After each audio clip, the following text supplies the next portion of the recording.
Qu'on change la constitution, ce n'est pas un tabou. Ce qui a coûté l'article, c'est un avantage à peuple congolais. Il faut modifier, il faut changer. Mais ce qui permettez.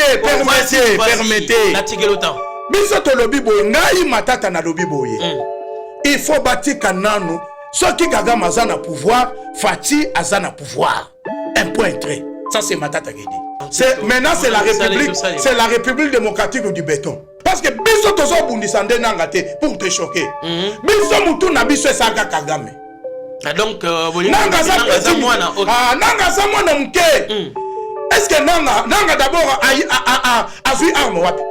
Yo vous avez kolobaka que démocratie ça kaka ko respecter mandat, ko respecter constitution. Mais ce qui yebisa lobake to bunda biso nyonso Kagame alongo na pouvoir pour ka Fatia salani alongo na pouvoir. Mais tozo tanga nde Kagame azo wele la mabele wana eza mabele pamba te minéraux les plus puissants. Mais États-Unis ya mwana ye wana zo yet.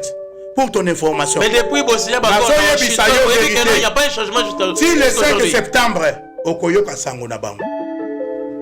Kanga dato na kozonga o. Au fandi na yo na Rwanda tellement que température eza bien te ezo kondisa kaka yo ozo koma kaka mulayi ozo kokate oxygène ya malamu ezate olingyo yiba mboka. Mais tchaka si drapeau to mona. Kagame alongo na pouvoir, Fati alongo na pouvoir. Soki Kagame azo na pouvoir, Fati akoti kala na pouvoir. Parce que olingo yebisanga que depuis Fati aza na pouvoir asali bila nini. Pongana yebisa yo. Gratuité enseignement ezali. Zela nano. Gratuité et enseignement. Et le temps où Fati accéder na pouvoir, Fati asali que gratuité et enseignement ezali. Fati asali que gratuité ya santé, ya soins médicaux, ya maternité, ezala. Fati a tongi ba université, yo sont participants de bazo tonga université depuis babota yo. Mais ça grâce Fati azande na mission. Fati azana mandat yo lingo longola muto yo batindi na mission. Na na silsi mission te ba longola ya parce que les problèmes attendez, comme Tshisekedi est un démocrate. Oui. Normalement, il faut l'exhibition démocratie. Kagame alongo na pouvoir, Fati alongo na pouvoir. Soki Kagame azo na pouvoir, Fati akoti kala na pouvoir. Bienvenue dans SCA TV, votre chaîne d'information et édification. Alors, abonnez-vous. SCA TV, l'information qui éclaire, la voix qui ressemble, l'avenir qui s'écrit. Ah, bandeko, balandi à SCA Télévision, mbote na bino, bisika nyoso bozali kolanda biso. Nazali ko pesa bino surtout merci pour na effort bosalaka pour na ko pesa biso à tout moment makasi ya ko continuer ko sela bino mosala lelo tokotani une émission à la in alors tout ça na posa koyeba normalement makambo ya sika na mboka biso et surtout depuis que ministre chargé ya ancien combattant délégué chargé des anciens combattants Ndeko Eliezer Ntambwe. Depuis comme ministre, bilan nae ezali ndenge nini ebele babandaki kozela makambo sika ndenge moko bandaki koloba na mama o azalaka ministre député na parlement bandaki ko condamner surtout ministre bazaka na gouvernement kala lelo moko comme ministre bilan nae ezali ndenge nini Eliezer Ntambwe depuis comme ministre est-ce que a changé posture nae to a changé té est-ce que zali kaka Eliezer o azalaka pembeni ya population to a changé au bateau banda causé la peut-être parce que nous avons vu il y a des ministres à comme Mokonzi à tomber quelle population est-ce que jusqu'à présent Eliezer Ntambwe azali attaché na population na yeto a changé alors bande konangai na yambi lelo le chargé des missions il y a Ndeko Eliezer ministre délégué chargé des anciens combattants azali déjà en a plateau na kopé sa imbote yemoko akoyeba le nini ya ko se présenter pe boyeba nini azali ko sala na kati ya cabinet ya ministre Eliezer Ntambwe Ndeko mbote na yo mbote Ndeko na yindo mbote balandi ya SCA TV na pesi bino mbote esika nyonso bozali Ndeko nazalinde chargé de mission na capable président cabinet na ya politique pas cabinet en tant que ministre. Donc, merci beaucoup. Tolo Belamboka, Balandia, SCA TV. Tolo Belamboka, Balandia, SCA TV, Boyoki, très bien. Les capables. Capable. Capable, Serge Capable. Matata. Merci Très beaucoup. Les capables, parce qu'on dit quand même invitation à Bisso.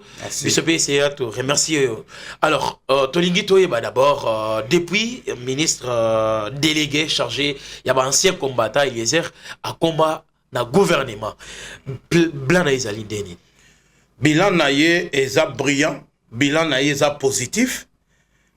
Comme d'habitude, Azala qui l'Assemblée nationale, avant l'Assemblée nationale, boyebi très bien que métier au yozali ko sala, moi namboka na hindu, ande métier abana ko sala, ya qui journaliste. Excellence Eliezer Ntambo qui est mon président du parti Action Commune pour la République, a sali makamba minene. Ezala ki bateau bazala ki na complexe d'abord, na niveau ya journalisme. Pour ceux qui ont lobby lingala, c'est que bakomono otinate. Aza parmi bateau bakoti si lingala ba s'imposa na kati ya lingala ba journaliste et puis ba se retrouver na kati ya ke population elanda bango elinga bango waneza premier bilan en tant que journaliste. Deuxième des choses, azala ki na Assemblée nationale. Yongoko yebi a sali likambo ya auto zobenga la loi sur les sages-femmes. Pendant qu'il était député national. Azalaki, yemoko koisa tina ministre ya économie, oya azalaki na kati ya incompétence. Oya kandaki kozala azolia kakambongo. Mais yemoko a frappé émotion, a koisa ye. Et ça parmi ba bilan brillant avant à côté na gouvernement. Oui.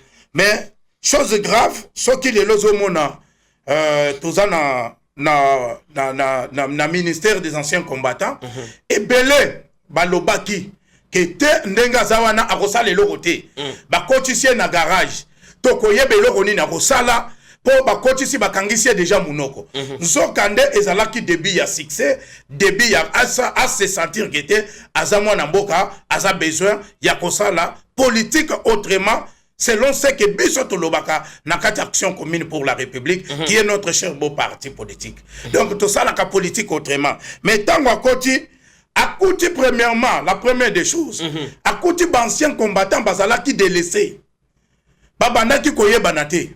Ce qui appelle akoyeba isika nani akoko sa yekisi. Mais les anciens combattants nyonso azana droit ya gratuité ya soins médicaux. Donc bako soigner ye ayoki bien ba peseti na kisi. Donc eloko o ezala kité. Akuta ke eloko wanezate. La deuxième des choses, Aouti Kosa la récupération des biens des anciens combattants. Moi, Namboka, Excellence Eliezer, mettez la table que les autres. Donc, est-ce que anciens combattants, bazasir pena makambwana que non, lelo bazali kozwa soin gratuitement, bazali prise en charge par les gouvernements. Bazali prise en charge et loko izala quitté. Oye babandaki kolota ancien combattant baza banani la personne qui est retraitée bakoki ko benga ye ancien combattant yangonde azali susu na makasité on l'a trouvé dans l'incapacité ya kozanga kosala musala kisoda ba retraité ye mais tango akoli déjà bakokuta ye ba faiblesse ba moi maladie en tant que mukolo mais en tant que muto ya bundela mboka est-ce que gouvernement il faut azoyer en charge, oui, bah ça déjà, na prise en charge, bah ça soigner bango gratuitement. On les a bilan. Pour te choquer, aux journalistes d'investigation, aux alakamwa na mayele. Biso tozo ça la politique autrement. Tozo ça la vision na biso, na Action Commune pour la République, c'est servir et non se servir. Kende na kati ya marché Gambela. Bato nyonso ba libanais babandaki kofuta na bâtiment ya ancien combattant. Babandaki mbongo bandaki komona na te. Mais les lokende ba we babanda kofuta te on les a virés. Bato babanda ko sala 15 mois bazo futa te. Bon mais bando kende ba futa te to ba vanya bango ofele. Kende oza na yebi sûr que oza mona mayele. Oza journaliste d'investigation. Mona mayele na ilinga kayo makasi. Pour question posée sur bilan, il y a Excellence Eliezer. Kokimate. Allez-y. Donc, Kende na marché Gambela. Le lot va récupérer bien des anciens combattants. na marché Gambela bawe babanda kofuta te bakomi kofuta bazo futela wapi bazo ke no futa mbongo wapi et pas secrétariat général et ancien combattant bazo futa mbongo wana bawe bazalaki en règle te babenga na bango donc tous les biens il y a d'anciens combattants mususu ça na justice donc tout ça na kata ko récupérer kala mingi te okoyoka tokoya lisusu awo tokoya lisusu awo tokozwa et puis okoyeba kete excellence Eliezer tozo basé sur le pouvoir de l'amour et non l'amour du pouvoir bilan na ye d'abord yango wana pour na anciens combattants na ye ko choquer lisusu allez-y likambo ya ba mobondo betele na nokelelo tezela to koma wana tozana posa koyeba parce que ezana bato ebele bakotaka gouvernement ebele balanelaka bintérêt na bango. Est-ce que normalement oyo musala gouvernement to population asengaka na bakonzi basalelaka population to basalelaka bintérêt na bango? Nalingi d'abord ou expliquer bandeko d'abord ba ancien combattant otozo benga lelo ba ancien combattant bakoki ko retrouver bango bazaka na kana bango moko ezaka réservé to baza déjà na banda ko na bango place bafandaka avant to kota na makambo oyo moko zo sala wana eza mission mususu mokozi moko pesa ye. Très bien. Place ya ancien combattant yebani banda ko na bango ezali. La première des choses, nous sommes entrés à élaborer déjà projet sur la loi qui statue sur les anciens combattants. Ancien projet wana ezopesa pouvoir il y a que anciens combattants azala na place na ye approprié ba mususu okuta bango na camp kokolo ba camp oyo ezala différent okuta ba anciens combattants mais projet de loi oyo projet de loi parce que la République démocratique du Congo azala un projet de loi sur les statuts des anciens combattants. Ce que tali na Maroc ezali na Égypte ezali ce que Hollande libyen na bilili okuta président excellence Eliezer Ntambo akendaki ko sala ba recherche ko visiter ba koyeba ke loi oyo ezolobela sur quoi? What is qui voyage à Maroc, je crois. Voyage na Maroc. Okay. Deuxième voyage ezalaki na Égypte. Aïkei kokuta lisusu la loi qui statue sur les anciens combattants. Or, biso na anciens combattants na biso, les militaires du Congo par rapport à leur histoire, les lois à la guerre de Koweït, nani bakendaki kobunda et ça anciens combattants congolais. Ba militaire wana bazali. Nani bakendaki na makambo ya Éthiopie. Et le hommes na place à Éthiopie, na keko somba biloko na Éthiopie. Mais oyebite place wana ezalaka historique. Na comment ndengeni ne peut bato waki na bato bazo yebate ke bana ndengeni. Voilà allez-y. Ni ngone nazo yebisa yo. OK. Bokende boyeba il faut que ça la recherche. Ezalaki na kata guerre mondiale to défendra qui les lois d'Afrique du Sud ndé azo benga na bato boy. Na Afrique du Sud to bundela ye à l'époque des premières républiques to bundela ye et puis aza reconnaissant ndenga za ke akoko sakana na bisote que Mobutu abunda a s'imposa pour qu'il m'écoute na Afrique du Sud. Donc bison de tozaboye cette loi wana il faut ezala pour toye bandenga nini kolandela au pouvoir na responsabilité na sociale il y a d'anciens combattants. Les projets de loi sur les statuts des anciens combattants. Alors, Nini, Batubakoki ko retenir surtout que depuis comme ministre, Batubakoki ko pesa il sous confiance pour continuer l'intérêt Nini. Qu'est-ce qu'il est en train de prévoir dans les jours à venir? Parce que tout le monde est déjà quand même au lobby. Avant de compter la mission, on m'a dit pesa qui est. Nini Batubakoki ko compter na ministre Eliezer Ntambwe na Musala on m'a dit mais bato nasina pesi déjà bilan. Tozana projet oyo to gagné, tozala na ba partenaire. Ba ancien combattant bazala na ba partenaire. Ba partenaire bazabana la première partenaire est le gouvernement. A saleli musa saleli mboka musala, il fallait ba reconnaître droit na yenyonso.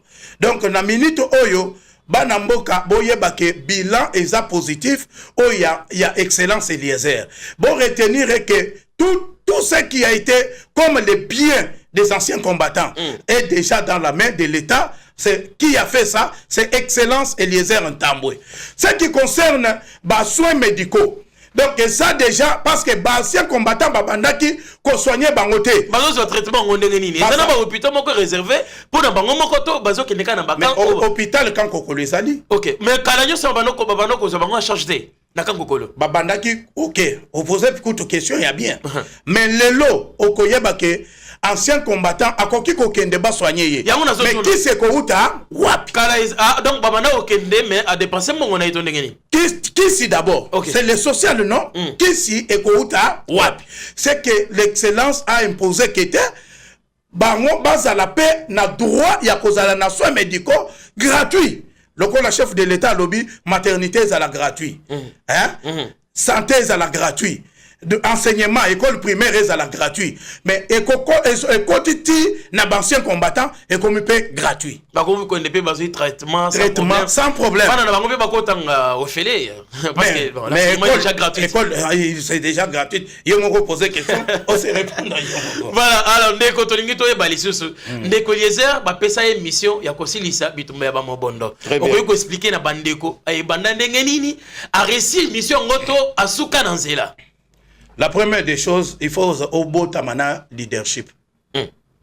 Bisoto lobaka pouvoir de l'amour et non l'amour du pouvoir. Oye biezanine. Ezalinde bisoto zalaka contre bantivalère. Toza contre bantivalère. Ce qui le loba pesa qui est mission wana parce que bayebi capacité azanango. Ce qui bayebi pesa mission wana bayebi patriotisme oyo aza nango aza muto aza seba alala kate alobi yepo na Congo en tout cas soki kokufa akufa yango ndo moni makambo ya mobondo ebandaki kaka ba ennemi ya pays bango nde bakotisaki mbutu entre bateke na bayaka mais lelo bapesaki mission wana eza pona koboma batu te eza pona kokanga batu te mwana mboka okoyoka mutu moko azobima o Excellence Eliezer atie kasho na cabinet na ye po abanda kokanga batu. Oh, non akanga batu te, mais ezalaki nde mission oyo bapesa ke pa ba infiltrer wana babanda koboma na capacité oyo, capacité patriotique oyo excellence azanango pona kosilisa makambo mobono. Mais lelo okomona tango akiti na bankana. Akiti na bamboka nyonso ezalaki bitumba.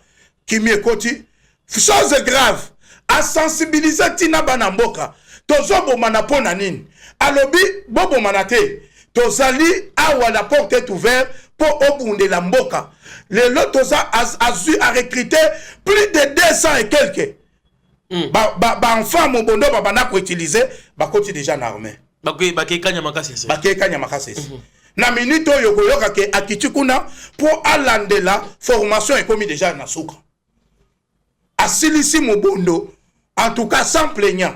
Et donc ndenge to saboye mobondo to bossa na yango na Kinshasa donc na RDC que non groupe ne koki jamais ko exister na mandat fait Tshisekedi. Na yebisio que mobondo appartient au passé. Mobondo appartient au passé. Na yebisio que bilan na ye azande mwana mboka. Biso doctrine na biso c'est pouvoir de l'amour, je viens de le dire, et non l'amour du pouvoir. Azana posa ya bilo côté. Yo so moni muto aso kende zamba. Pour kende kosisa makambo mobondo. Alali 4 jours ali akata melakate. Parce que kuna maïzate. Ba ressortissant ba yakuna, ba député bazali, ba compagnie yete. Ba ministre bazali, ba compagnie yete. Ba gouverneur bazali, ba compagnie yete. Ba conseiller municipal, ba leader, même ecclésiastique, ba compagnie yete. Ceux qui ba compagnie qui était, il est parvenu à réussir comment? Parce que ils ont quitté terrain net au quoi il va quitter. La volonté. La stratégie d'il y a ça il peut être. La première des choses, moi namboka na indo, c'est la volonté patriotique. Si tu as la volonté patriotique, okobunda pop qui miezala. D'abord la première. Bon, quand on parle de la volonté patriotique, il y a d'abord l'amour de la patrie. Le patriotisme prône sur l'excellence Eliezer Ntambo. Yangonda kendaki koyebisa bango ke tozo bundisa na pamba. Ne voto bundisa Kagame ke to bundisa na entre biso ba congolais. Pour les longa na kokoloba ke ne yo za congolais de père et de mère. Ngai na koko bundisa yote. Tout comme yo koko bundisa ngai te. To bundisa nde banguna ya Congo. Ke tomi bundisa biso moko. Yangonda kendaki kote ya bango lobi to tika makambo oyo to pesa chef de l'état kimia Fachi Béton to sala makambo to construire hôpitaux to construire école to sala bilanga lelo bato ba oyo basalaki ba mobondo ba continue bilanga na yebi ke grand bandundu mbulo ete soki ebandi bakolia biloko côté ya bango moko bango basali grâce à Eliezer Ntambo capitaine de l'équipe. Eliezer Ntambo ne tombera jamais. Voilà, bana kolo lopango de partout bozali ko landa biso, surtout tous les capables na PCP binombote. Merci. Parce que quand même bozali ko sala musalo tozo mona na miso. C'était notre demande, je crois. J'ai eu à présenter beaucoup d'émissions, on a bano insisté Eliezer a umeli mingi na parlement. Président AP Saï mandat a musala tomona. Nous avons besoin d'un changement na makamususu. Alors selon you, vous allez comparer ministère wana yakala o izakana maboka batu mususu ndenge nini na présence Eliezer Ntambo. OK. Oyebi soki ozana potentiel naturel. Ozana na système moko ya ke image ya ko travailler. Devoir oyo ba pesi yo. Soki olingango okosala ngo bien. Yango ndo moni ata soki lelo ba pesi secteur mususu à bouger.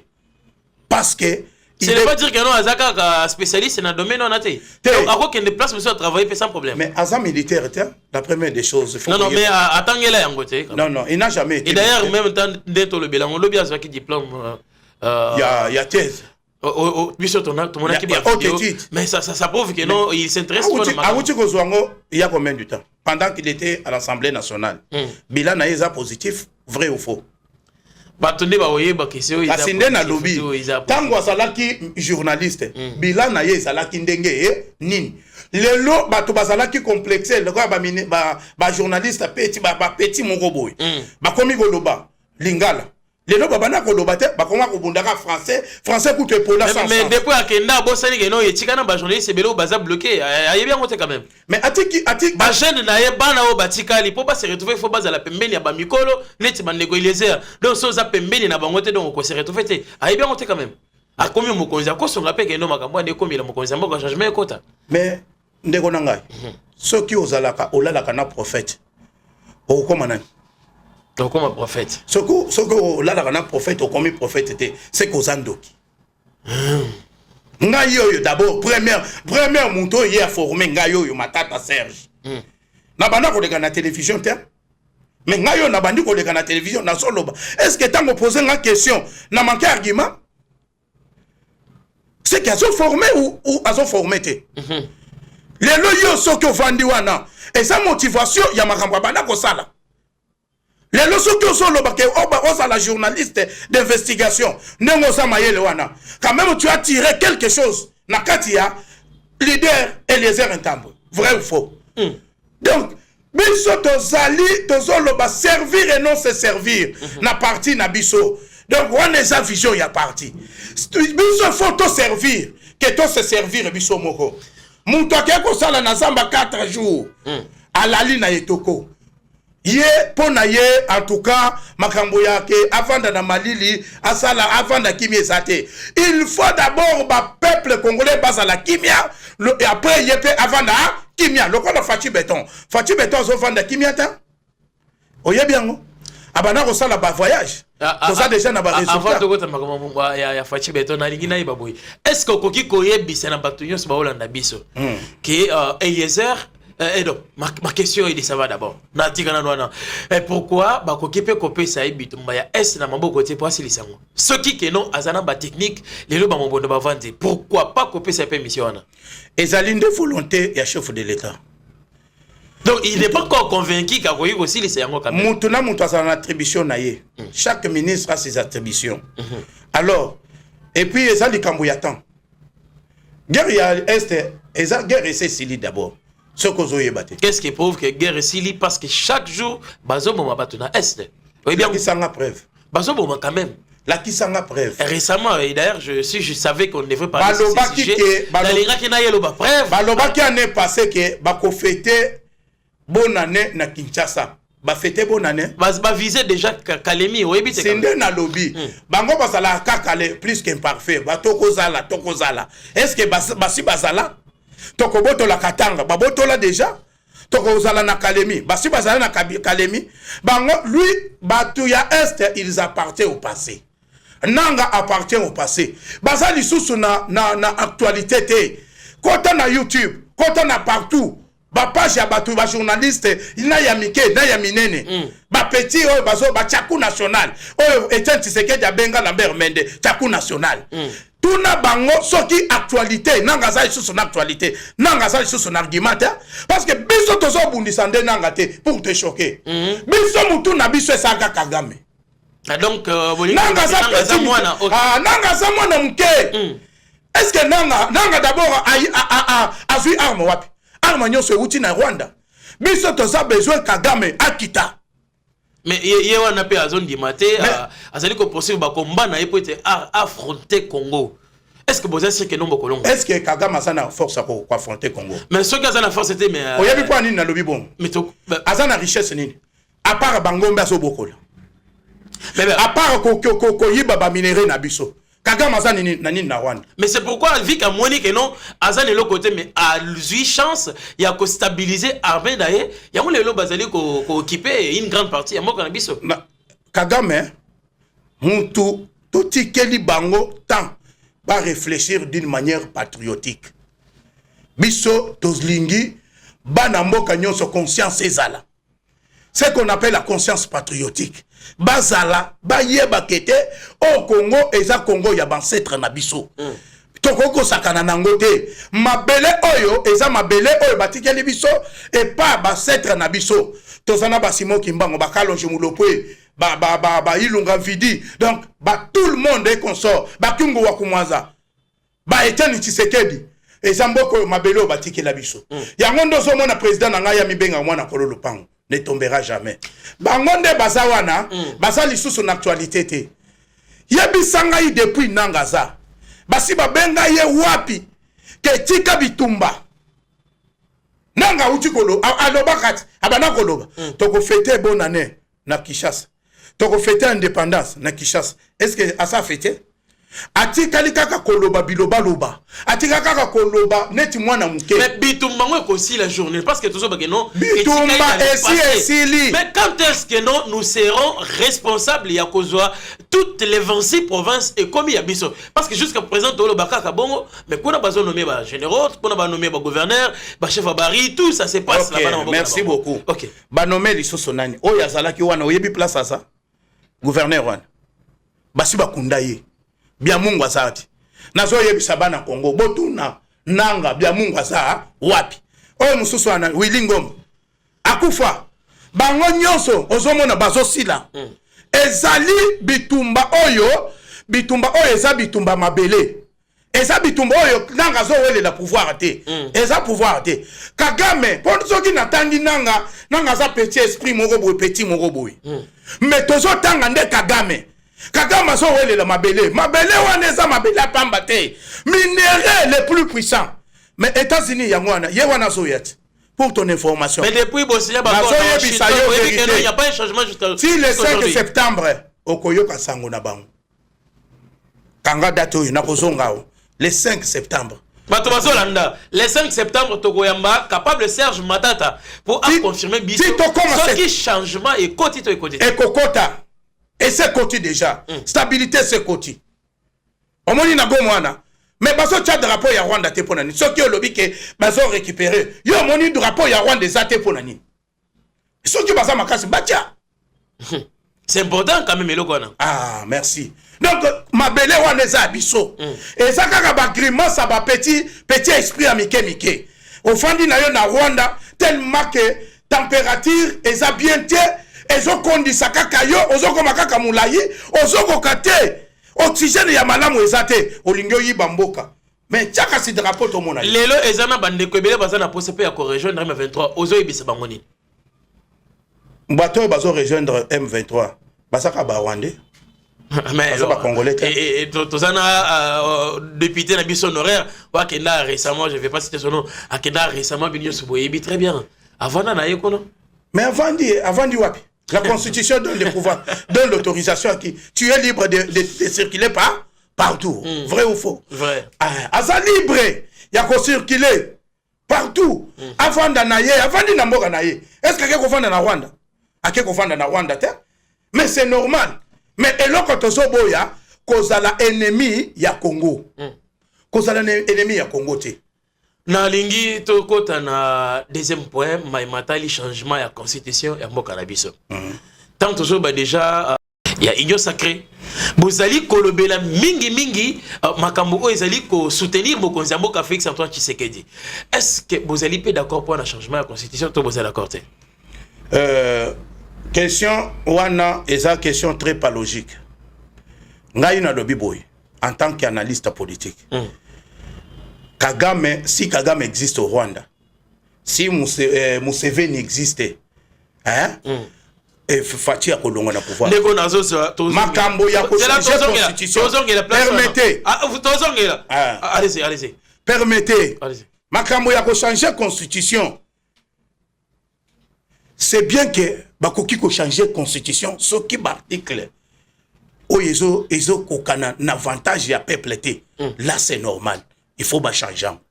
Mais ngai na lobi boy. Hein? Avant to koma na makambo ya changement ya constitution. Fati avant nano lokola Kagame aza na Rwanda Fati azala pe na Congo pour te moniter depuis bitumba ya Est Fati a arrêté la guerre de l'Est akutaki yango akutaki makambo ba M23 akutaki yango akutaki ba makambo ya ba RDF akutaki yango kaka ya AFC ya petit moko boye nanga newoyo akeipe kosala kokota kaka kozolo yenge ya ba Rwandais ba M23. Mais na yebiso ke Fati a hérité yango mais asilisi yango. Yango nde nazo yebisa yo ke pona ngai en tant qu'analyste politique ko changer constitution ce n'est pas un tabou. Ce qui a coûté ba article moko est un avantage à peuple congolais té. Il faut pas modifier yango, il faut pas changer yango. Mais ce qui permettez l'article autant.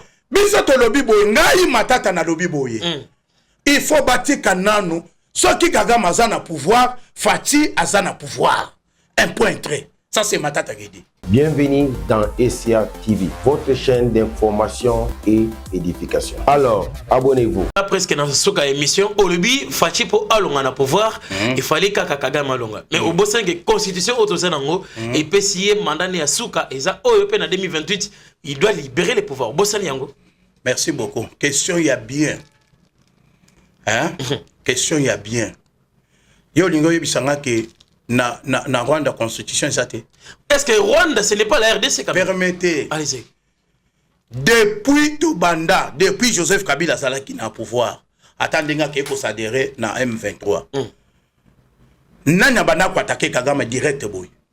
C'est le seul président de la République Fati Béton. Alors biso to kolinga Fati mandat na ye esila Kagame azana na pouvoir. Pour banda ko yiba minéraux na biso. Tango ozolo ba makambwana nazo regretter moi na mboka na Inde. Non. Ozana bosse à merci na ba mayele ozamutu ya bwanya bogar mais compliqué. Lelo tozolo ba une communauté internationale interdire ba vente nyonso. Union européenne abandaki asignaki contrat pour na ko banda ko somba ba matière kuna na Rwanda. Mais alongoli yango pona nini? Akwa isango pona nini? Siko mutu abandaki ko dénoncer makambo wana. Nani mutu asali ke ba marché nyonso ezala boycotté sur le plan international. C'est Fati. Alors lelo ngai matata. Jamais peuple congolais tous à la distraité.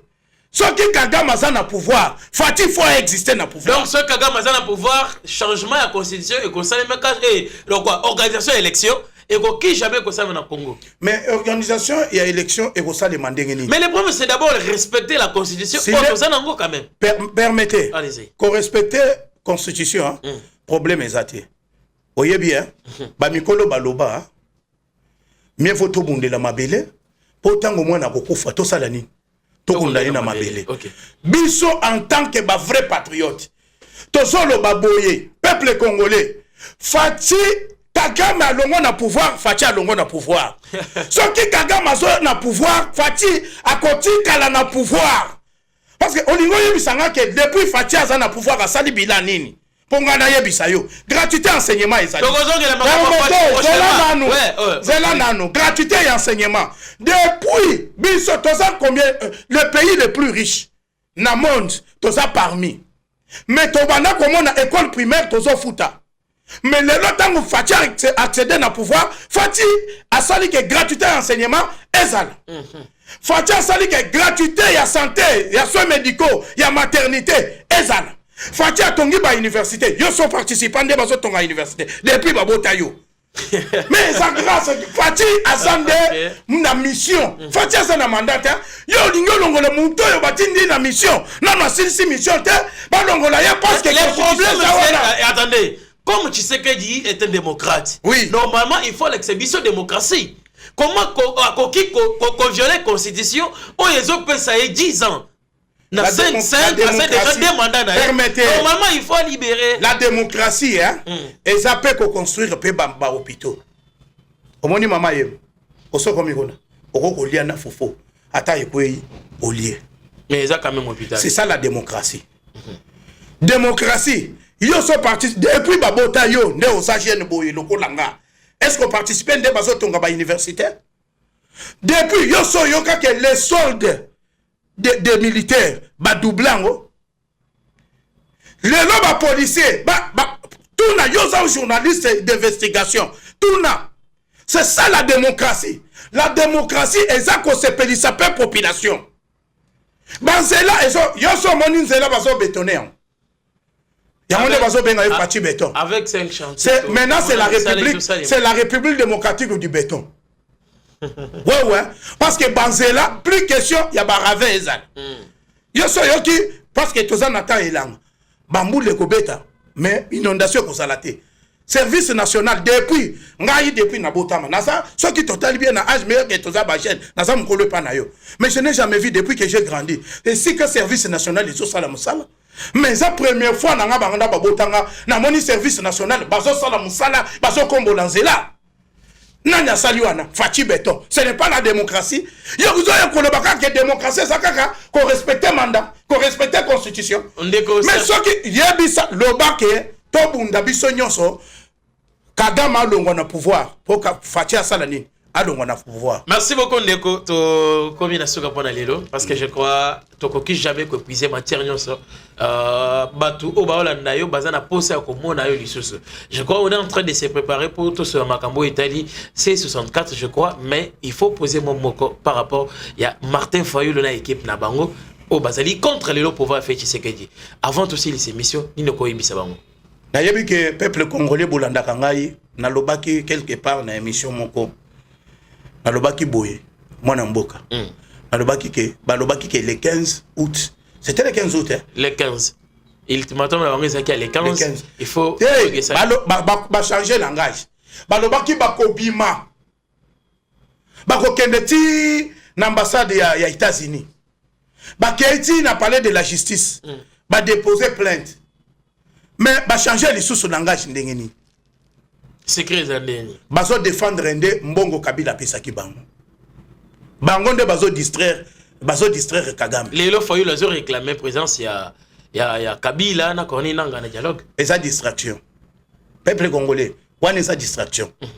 Parce que tant bazo réclamer, comment ça fait-il que Fayulu, un leader, un papa que je respecte beaucoup, avant qu'il ne peut soutenir bateau Baboma. Tant comme lelo, mon toko bima apporter une plainte. Le rôle de soutenir, zongi selanga kasi mama na ngai, o Baboma na guerre est. Zongi selanga yaya nanga o babuma na est lelo nazo tanga te nazo pesa bino argument bandeko nanga bandeko yango ya est muna nishikia donc bazongi ça après baya parce que lelo yo bomelinga mama nanga danda ko remplacer mama nako zaka na mama leki mama kulutu mère adoptive mais mama nanga yo original o zamba lobikete mère biologique à cause à la té. Est-ce que je sais pas peuple congolais? Merci. C'est un langage de défendre Mbongo Bapesa Bangwe par Kagame. Merci beaucoup, Nabala dire, merci de recherche. Toko bina suka, il va suka pour l'émission à Lilo. Bon, na pesi mote na ba capable nyonso. Lobi to ozala na échange patriotique na Kabinda 112 Prince Kassavoub, Boya Ebele. Lelo nazo pesa bon. Est-ce que Attendez, est-ce que le ministre a une réunion et a asserti les lots? Biso tous à la réunion, tous un échange patriotique. Ayaka quand même un échange. Ayaka chaque samedi, à partir de 9h. Donc, à tika population de Azaka Pemina. Capable tous là, Aza Mutoyo, Aza approché, proche plutôt, il y a peuple congolais. Na ba capable. Papa, c'est un papa. Nazo yebisayo ke, c'est un papa na bengi binonyo. Allez-y, si ça. Bois adhérer na katia parti. Tous en action commune pour la République. Lobby to kozala un échange patriotique et ya kafu. Ozana information. Ozana likambo ya ko dénoncer. Yaka na kabinda 112 presque référence presque à sa vous. Donc yaka okokota na station avenue Kabinda station 4e parcelle. Okokuta biso wana à partir de 9h. Mais na souhaité un bon séjour à Excellence Eliezer, président Nanga ya parti, aza déjà na Mbujimai. A outé okitaka la mingité, to péché bon séjour. Donc à cause la na ba capable nyonso ya Mbujimai lobby. Donc biso tozo tsalela sur le pouvoir de l'amour et non l'amour du pouvoir. Des doctrines na biso. Servir et non se servir et des visions na biso. Ba capable boya na pesi pembote et pas maman Monique Chituka. Merci beaucoup, l'autorité morale. Maman Jaël Tara. Donc, Nabige prophète incontournable, prophétesse incontournable. Na pesi binombote. Papa Barnabé Mwakadi, DG, Yayo Yangwana, Serge Matata pesi ombote. Pour la maximisation, il y a recette. Les lots makambo bien. En tout cas, na pesi ombote place Yozali. Zamba Monayo. Merci beaucoup et c'est important et ça qui paye à Moutou Yakoyambaye et vous avez compris tout ce que Aza est-il y a causé la mission na biso peut-être bête masolo ya mokana biso. Merci beaucoup Ndeko Serge. Merci d'avoir déconnu ce balandi émission ya Mokol Malelo. Ce n'est pas fini pour nous mais c'est la fin de la semaine. Bon week-end chez vous. Alors je dis merci à l'équipe technique Oizaina Maboko ya Cédric Ngongo et aussi exaucer le tournage Josaki dans ma caméra. Merci à notre DG Désiré Moulumba, c'était à la haine. On se retrouve très prochainement. Bienvenue dans SCA TV, votre chaîne d'information et édification. Alors, abonnez-vous. SCA TV, l'information qui éclaire, la voix qui ressemble, l'avenir qui s'écrit.